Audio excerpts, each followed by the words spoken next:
Selamat petang, salam sejahtera. Terima kasih karena bersama dengan saya di Nazilin Unity Channel. Ini berita paling buruk untuk Tun Mahathir Mohamad di saat dia berusia 98 tahun.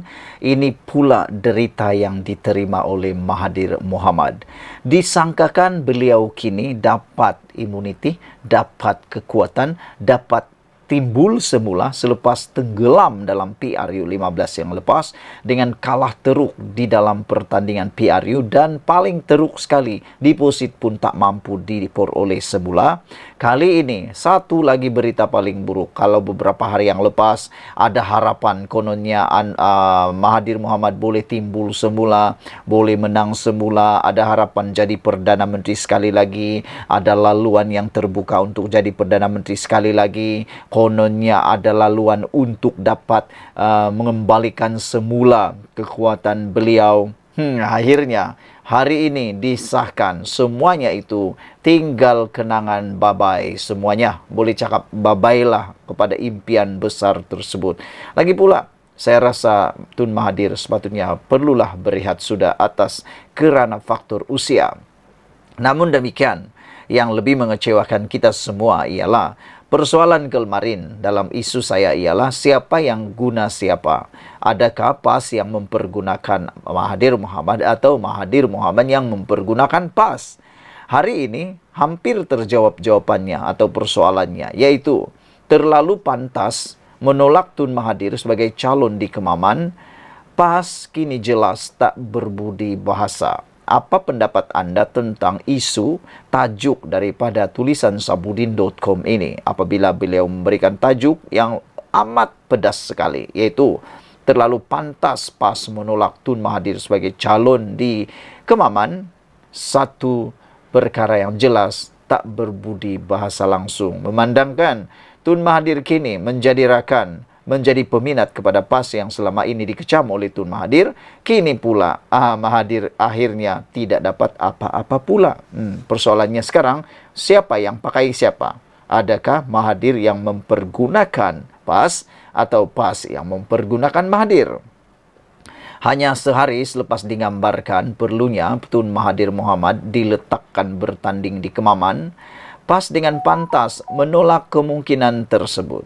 Naib Presiden PAS merangkap Menteri Besar Terengganu Ahmad Samsuri Mokhtar dipetik sebagai berkata, PAS tidak bercadang untuk mencalonkan Tun Mahathir dalam PRK Kemaman yang bakal diadakan tidak lama lagi.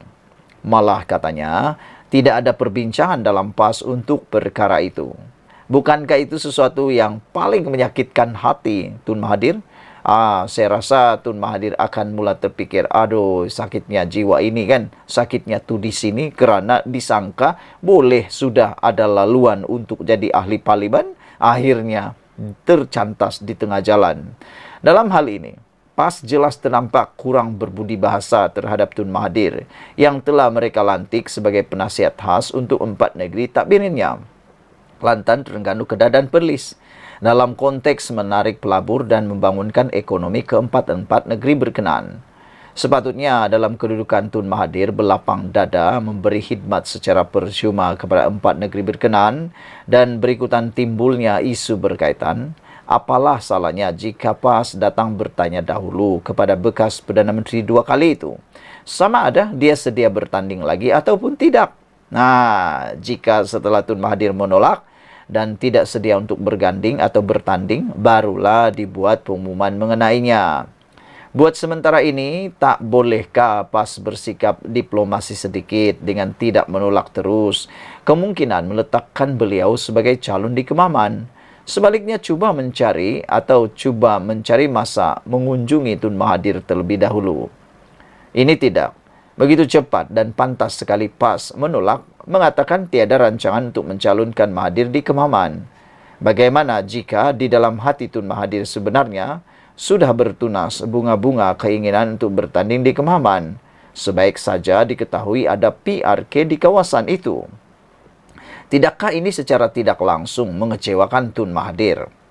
Jika diimbas kembali hubungan Tun Mahathir dengan PAS sejak 2018 lalu, satu-satunya sikap terpuji beliau ialah sentiasa menunjukkan tangan terbuka, berlapang dada dan baik hati terhadap parti itu. Bila-bila masa saja pemimpin PAS ingin bertemu dan ingin bertandang ke rumah Mahathir, Mahathir akan menyambut mereka dan tidak pernah pula menolaknya. Ketika PRN dan PRK Simpang Jeram, Tun Mahathir tidak pernah menolak untuk turun berkempen membantu PAS. Begitu juga ketika dilantik sebagai penasihat khas Empat Negeri Takbiran PAS atau SG4. Sekali lagi Tun Mahathir dengan lapang dada menerimanya semata-mata kerana hasrat ingin membantu memajukan lagi Empat Negeri berkenaan. Di PRK Pelanggai ini pun dikabarkan Tun Mahathir akan turun juga berkempen membantu PAS. Kenapalah PAS tidak boleh membalas kebaikan hati Tun Mahathir itu? Walhal, jika Tun Mahathir diletakkan sebagai calon di Kemaman dan insya Allah akan menang, suaranya di Parlimen dalam membawa kepentingan Empat Negeri itu kepada kerajaan pusat tentulah tambah berkesan lagi. Tetapi dengan awal-awal lagi menolak, Tun Mahathir, selain memperlihatkan PAS kurang berbudi bahasa, yang lebih banyak rugi dan menolak tuah ialah PAS sendiri. Berbanding Tun Mahathir dengan Sheikh Alias Hamid yang PAS nampaknya lebih cenderung untuk mencalonkannya semula, beliau dalam PRK Kemaman nanti, apakah peranan yang dimainkannya dalam Parlimen? Pernahkah beliau bersuara selama ini di Parlimen? Sekian dulu untuk kali ini. Jangan lupa tinggalkan komen Anda. Sila tekan butang subscribe. Kita jumpa lagi. Bye-bye. Selamat petang, salam sejahtera. Terima kasih karena bersama dengan saya di Nazilin Unity Channel. Akhirnya, isu yang kita sudah lama hampir lupa, isu yang sudah lama saya tak ulas, kita ulas sekali lagi. Ianya berkaitan dengan Najib Tun Razak, bekas Perdana Menteri Malaysia yang kini dipenjarakan di penjara Kajang. Hari ini keputusan mahkamah sekali lagi mengecewakan Najib. Bahkan sekali lagi membuatkan Najib terduduk dan pasti dia akan sedih di dalam penjara.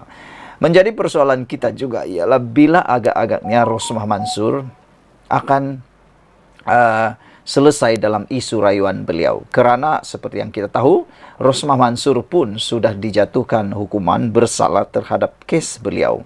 Cuma belum dimasukkan ke dalam penjara untuk menerima hukuman kerana masih dalam proses rayuan beliau. Hari ini sekali lagi kita dapat berita buruk untuk Najib Razak, iaitu berkaitan kes SRC yang mana Najib sekali lagi gagal ke tepi injuksi Mareva. Mahkamah Persekutuan hari ini menolak permohonan Datuk Seri Najib Razak untuk mendapatkan kebenaran merayu bagi mengenepikan perintah injuksi Mareva dipor oleh SRC International Sendirian Berhad dan satu anak syarikatnya yang menghalang bekas Perdana Menteri itu daripada memindahkan atau melupuskan mana-mana asetnya yang berjumlah RM42 juta.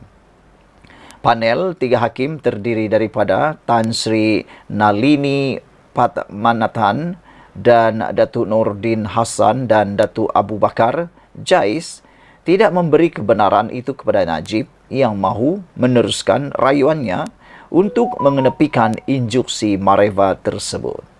Mahkamah turut memerintahkan Najib membayar kos guaman sebanyak RM30,000 kepada SRC International dan gandingan Menteri Sendirian Berhad.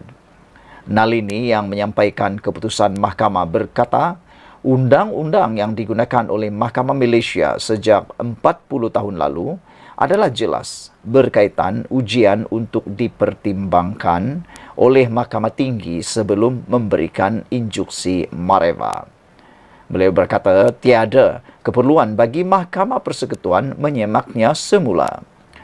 Dalam kes sivil, litigan dikehendaki mendapatkan kebenaran sebelum mereka boleh meneruskan rayuan ke Mahkamah Persekutuan. Berikutan kegagalan Najib mendapatkan kebenaran merayu itu, injuksi Mareva yang diberikan oleh Mahkamah Tinggi kepada kedua-dua syarikat itu kekal. Pada 24 Mac tahun lepas, Mahkamah Tinggi memberikan injuksi Mareva kepada SRC International dan gandingan menteri serta mengarahkan Najib tidak mengalihkan, melupuskan, berurusan dengan atau mengurangkan nilai mana-mana aset mereka di dalam dan di luar Malaysia bernilai RM42 juta. Sementara menunggu penyelesaian saman mereka yang difailkan terhadapnya. Selain itu, bekas ahli parlimen pekan itu hanya layak mengeluarkan RM100,000 sebulan untuk perbelanjaan sara hidup dan bayaran guaman mereka. Mahkamah Rayuan menolak rayuan Najib pada 6 Disember tahun lepas. Ini mendorong beliau memfailkan permohonan kebenaran merayu. Instruksi mereva ialah perintah sementara yang menghalang defendant daripada melupuskan aset sehingga keputusan dicapai dalam kes antara plaintiff dan defendant. SRC Internasional dan Gandingan Menteri memfailkan saman terhadap Najib pada tahun 2021 mendakwa beliau telah melakukan pecah amanah, menyalahgunakan kuasanya, mendapat manfaat secara peribadi daripada dana SRC Internasional dan menyalahgunakan dana tersebut. Saman itu belum selesai di Mahkamah Tinggi Kuala Lumpur. Najib, 70 tahun, sedang menjalani hukuman penjara 12 tahun selepas Mahkamah Persekutuan pada Ogos tahun lepas mengekalkan sabitan dan hukuman penjara serta denda RM210 juta kerana kesalahan menyalahgunakan dana SRC Internasional berjumlah RM42 juta. Dalam prosiding yang dijalankan secara dalam talian hari ini, Najib diwakili Peguam Tan Sri Muhammad Syafiee Abdullah dan Muhammad Arfan Wan Othman, manakala Peguam Lee Chi Wei dan P. Ganatan mewakili SRC. Sekian dulu untuk kali ini. Jangan lupa tinggalkan komen anda. Sila tekan butang subscribe. Malaysia kita punya, kita juga sama-sama cintai Malaysiaku. Bye-bye. Selamat petang, salam sejahtera. Terima kasih kerana bersama dengan saya di Nazilin Unity Channel. Cadangan demi cadangan dilemparkan, dikemukakan untuk menangani masalah atau isu beras negara. Namun demikian, ada satu cadangan ini yang paling menarik perhatian saya, iaitu apabila pemuda UMNO mensyorkan supaya hukuman penjara rotan ke atas pemanipulasi bekalan beras dilaksanakan. Saya fikir sudah tiba waktunya kerajaan mengambil inisiatif, mengambil tindakan paling drastik bagi menangani dan menyelesaikan masalah beras di Malaysia. Ini balik-balik asik-asik nak menyalahkan Anwar Ibrahim Kerajaan. Tetapi sepatutnya isu ini harus diselesaikan bersama dengan kerajaan dan juga pembangkang. Pembangkang harus berhenti menyalahkan semata-mata Anwar Ibrahim. Mereka sepatutnya mula memberikan cadangan-cadangan yang bernas. Itu sebabnya perlu mereka membantu dari segi cadangan. Kerajaan disaran menilai semula hukuman yang perlu dikenakan terhadap mana-mana pihak atau kartel yang mengkhianati subsidi diberikan kepada rakyat dengan memanipulasikan bekalan beras dalam negara. Ketua Pemuda UMNO Dr. Muhammad Akmal Saleh berkata, hukuman lebih berat seperti sebatan atau penjara sewajarnya dikenakan ke atas mereka yang tidak bertanggungjawab supaya ia dapat memberi pengajaran kepada pihak lain. Jika kita lihat hukuman paling tinggi yang ada pada hari ini ialah sekadar compound dan ia masih mampu dibayar mereka walaupun denda dikenakan mencecah RM100,000 jika melakukan kesalahan tersebut. Tindakan ini bukanlah semata-mata untuk menghukum, namun lebih kepada memberi peringatan kepada mereka agar jangan ada yang berani mengambil kesempatan dengan mengkhianati subsidi, sedangkan rakyat tertekan dan sukar mendapatkan bekalan beras, katanya. Beliau berkata kepada pemberita selepas program pelepasan benih ikan dan udang galah di perairan Sungai Melaka, Kampung Gangsa dan Durian Tunggal hari ini, yang turut dihadiri Timbalan Exco Kemajuan Desa Pertanian dan Keterjaminan Makanan Negeri Low Chi Leong. Dalam pada itu, Dr. Akmal yang juga Exco Kemajuan Desa Pertanian dan Keterjaminan Makanan Negeri berkata, Melaka telah mendapat tambahan sebanyak 300 tan metrik beras tempatan dan baki 200 tan metrik akan diterima selewat-lewatnya pada minggu hadapan. Beliau berkata, pada minggu ini juga bekalan beras tempatan akan dijual di Kompleks Jawatan Kuasa Pembangunan dan Penyelarasan Dewan Undangan Negeri Japuirun selain pasaraya dan kedai runcit di negeri bagi memudahkan rakyat mendapatkan bekalan.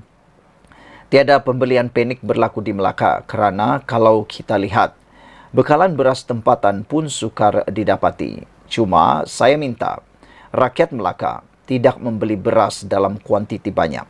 Dan saya rasa 10 kilogram itu cukup untuk menampung dalam tempoh seminggu. Selain memberi peluang kepada orang lain untuk membeli sama, kata beliau lagi. Secara pribadi saya setuju dengan apa yang dicadangkan oleh pemuda UMNO ini, yaitu laksanakan hukuman yang lebih ketat, yang lebih berat kepada pemanipulasi bekalan beras. Kerana kalau sekadar peringatan dengan hukuman wang tunai seperti itu, mereka boleh bayar. Itu seperti di hujung jari mereka petik begitu saja dan lebih lagi hanya dicela-cela gigi. Sekian dulu untuk kali ini. Jangan lupa tinggalkan komen Anda, tekan butang subscribe. Kita jumpa lagi. Bye-bye.